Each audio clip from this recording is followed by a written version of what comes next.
Welcome to episode 5. We have a couple issues we're dealing with this time. We have some bushings in our girder front end that are going to need to be replaced. They're wore clear down to the base metal, so we've knocked those out. One of the bushings was completely missing, and so we put some new bushings in there and tightened this front end up considerably from what it was before. The other issue we have is the front bearings are completely shot on this. One of the races was actually split and the other one was pretty galled up, so they're going to need to be replaced. We're going to have to use ball races because we cannot find these bearings for less than $200 a pair, so we're going to do something else. We found some bearings with an 1 3/8 OD. We're going to make some little rings to bring us up to our 1 7/16 OD dimension, and that'll press into the hub.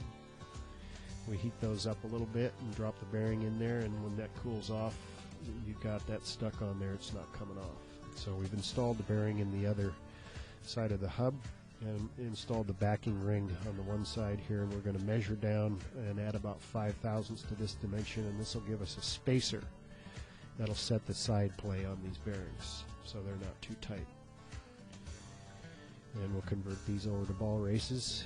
Once we have these all together, we'll put the backing plate on the brake side, and we'll measure down from the backing plate to the bearing and subtract the thickness of the backing plate, leave about 20 thousandths or so there extra so the backing plate doesn't rub on the hub. And there's a nut and a spacer that goes in here, and we'll machine that spacer down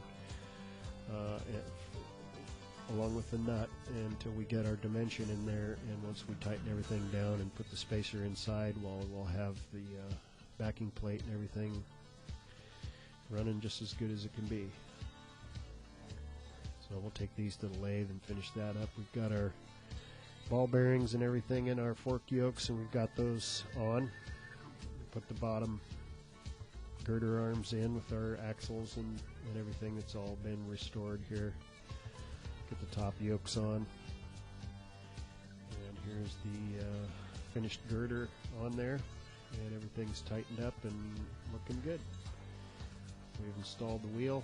You can see the detail here with new bolts and everything on there. It looks really sharp when it's all done.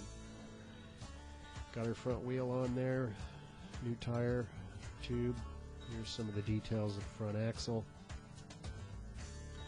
And here's our roller. We've got this thing all done. So our steering damper's on there. And you can just see how nice this all looks when it's all finished.